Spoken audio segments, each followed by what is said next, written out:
Parque Temático Tierra Santa.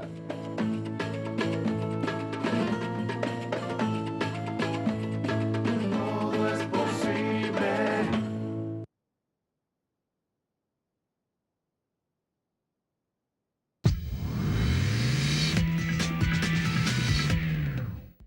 Buen día, bueno, ya estamos a mediados de febrero y bueno, hay distintas proyecciones sobre qué va a pasar con la economía, va a crecer o no. Terminamos un 2016 con un número bastante abajo, en crecimiento económico negativo, se está hablando de 2,5, 2,6% abajo, inflación 41%.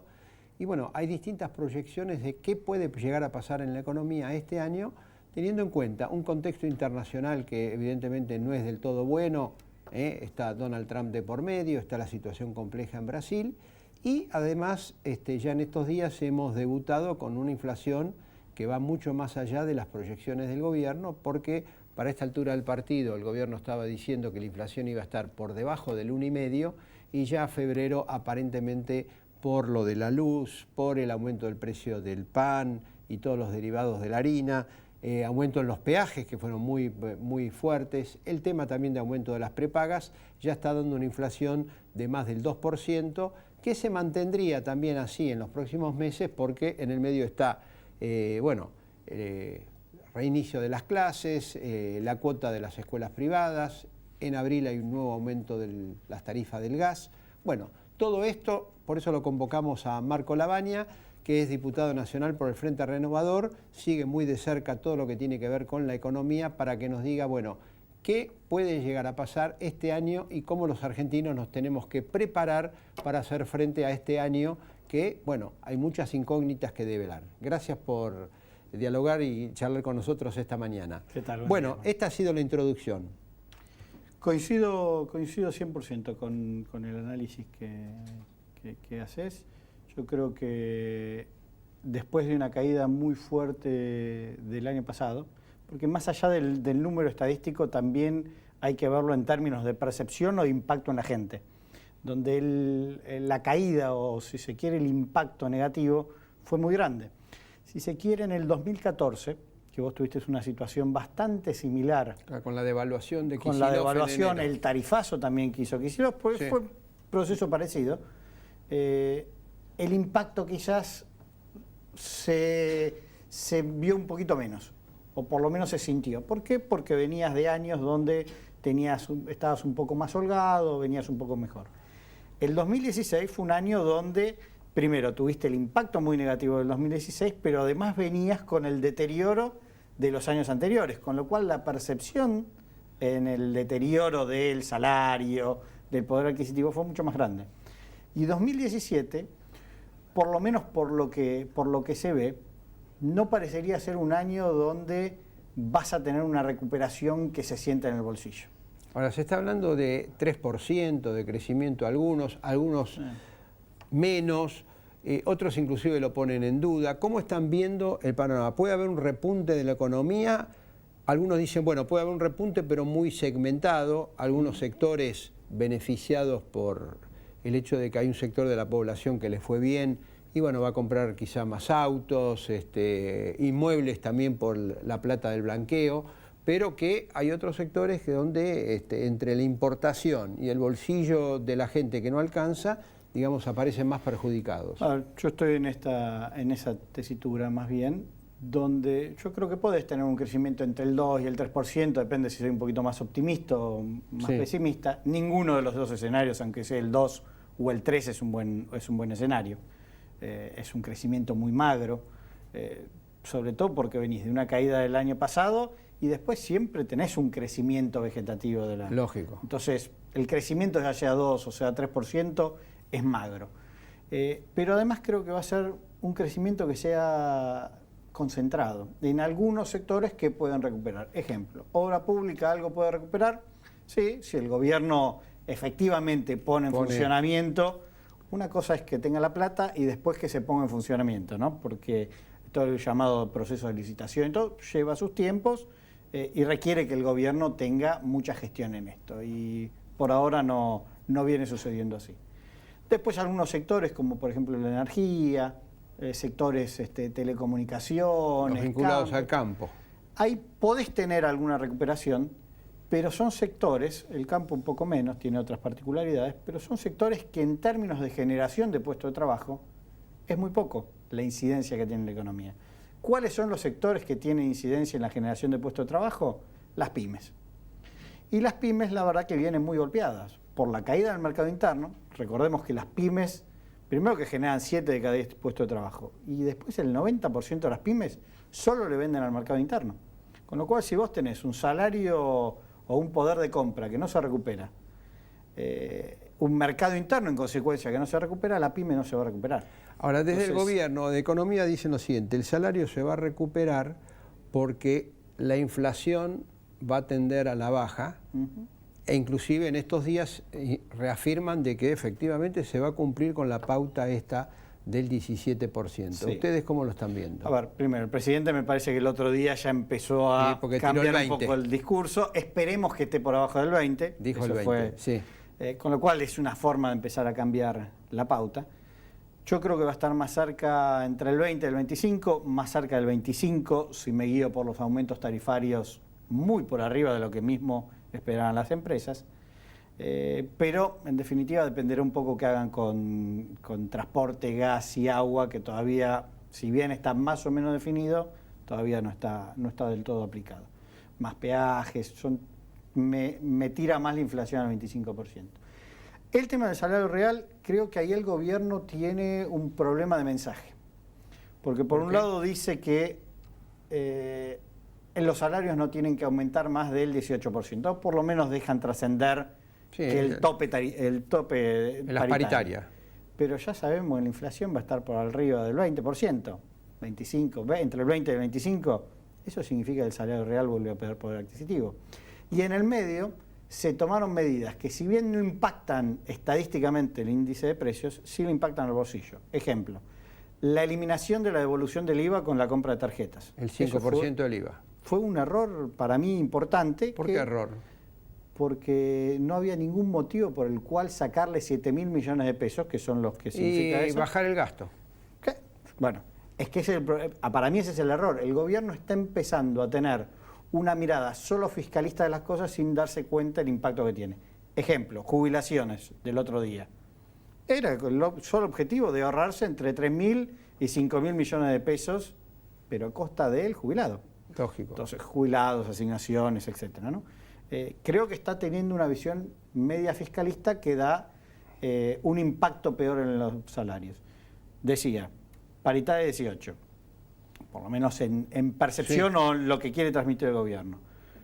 Sacan lo del IVA, hacen lo de jubilados, sacan el ahora 12 o sacan en precios transparentes. ¿Qué precios transparentes? Está muy bien si uno lo hace en un contexto no inflacionario. En un contexto inflacionario como el que tenemos, ¿qué es lo que terminó pasando? Algunos precios, no todos los precios, algunos precios bajaron un poquito en términos de contado, pero en financiación subió muchísimo. Y la gente compra financiado porque no le alcanza el bolsillo. Un trabajador no tiene 15.000 pesos para ir a pagar una heladera. Lógico. La paga financiándola. La compra en Entonces, cuotas. son todas medidas que van deteriorando el salario de la gente o el poder de compra de la gente. ¿Se va a ver en el índice de precio? Eso no se ve porque el índice de precio mide en contado. Entonces, pero son deterioros que va teniendo la economía. Y creo que en esa tesitura el gobierno está errando. Yo creo que si el gobierno no empieza a recuperar el mercado interno, el poder adquisitivo, el crecimiento de la economía en consecuencia, nunca va a poder recuperar los déficits fiscales, que son una de las cosas que tiene ¿Cómo que se generar. puede llegar a traducir esto, teniendo en cuenta que es un año electoral, en las elecciones? Bueno, depende mucho también el que hagan de acá en adelante, ¿no? Pero claramente si siguen en esta misma postura, y la economía les va a jugar en contra. Sobre todo en sectores de clase media que han sido un voto, no voy a decir cautivo, pero un voto más favorable al oficialismo. Entonces, ahora, el Frente Renovador ha acompañado al gobierno prácticamente en casi en todas las leyes que han salido. en El presupuesto, sí.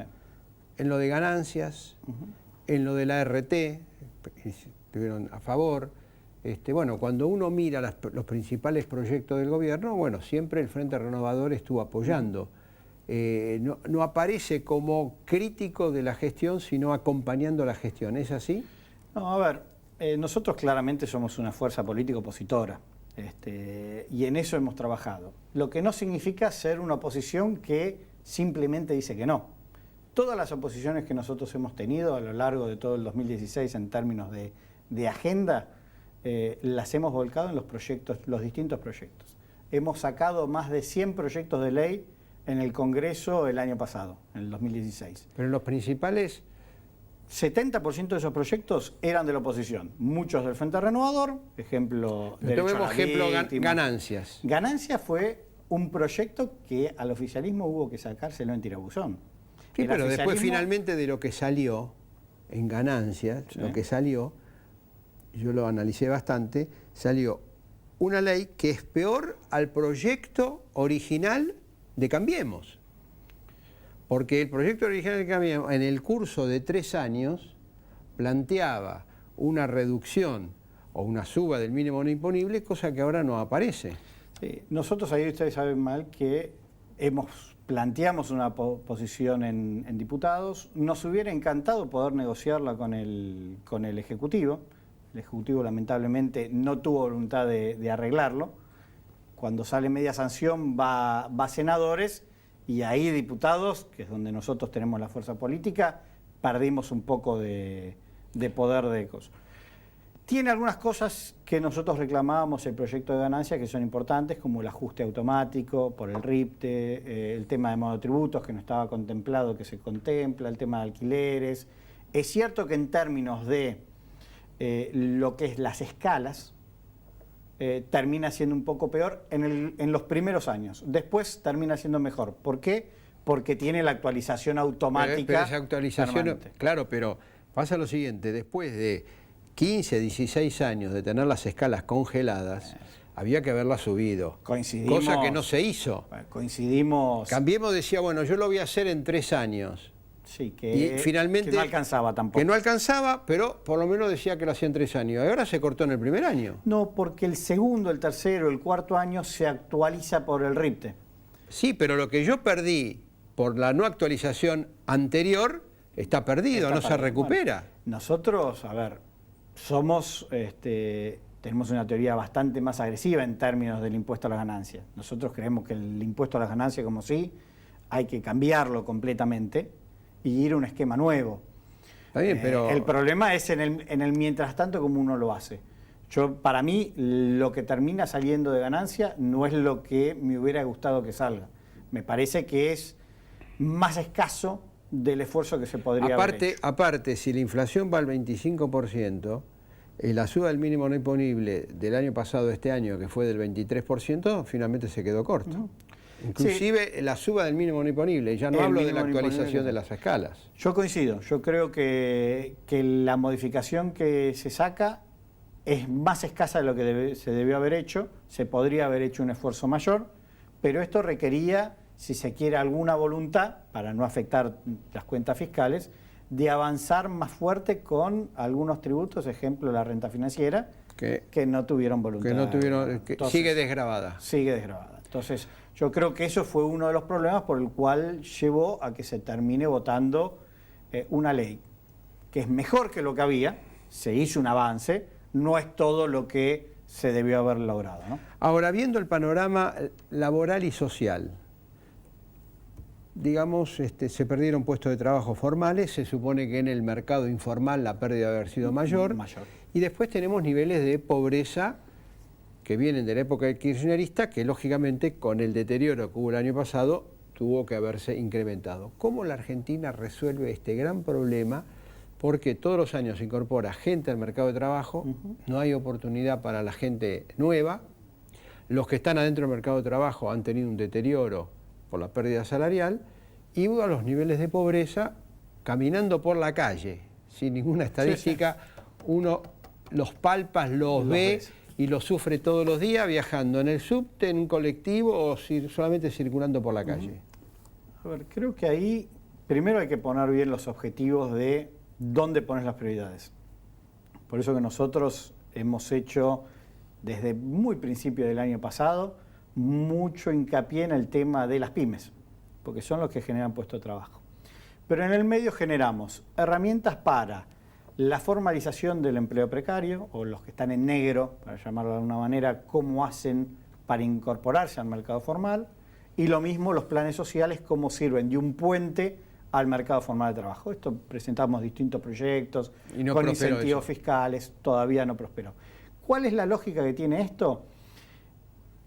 Es que tanto los planes sociales sean, como otras medidas que uno puede hacer de contención social, sean un puente mientras que uno va generando el resto de las condiciones de la economía para incorporarlo al mercado formal.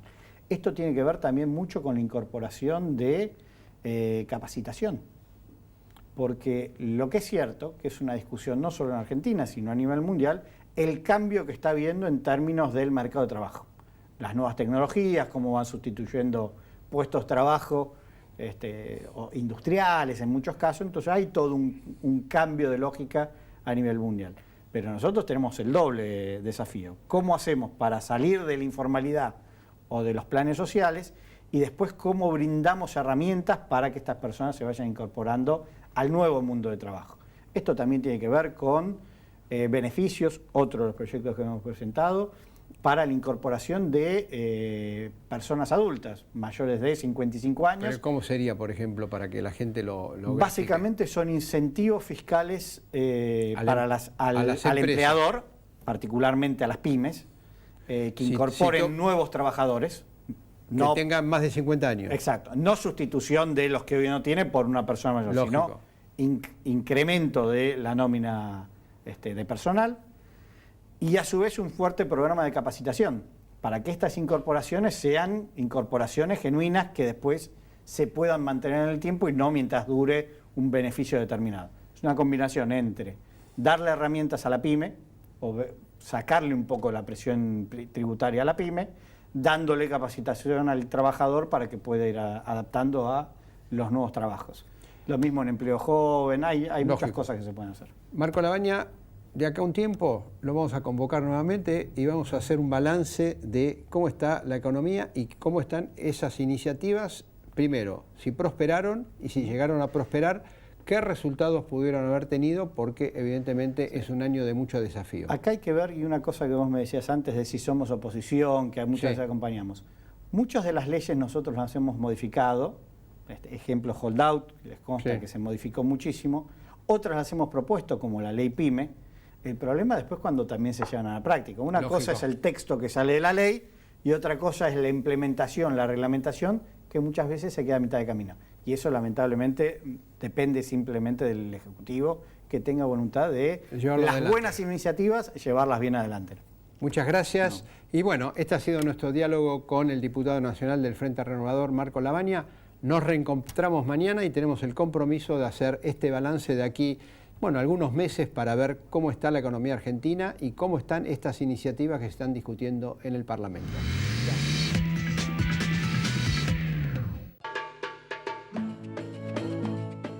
Parque temático Tierra Santa.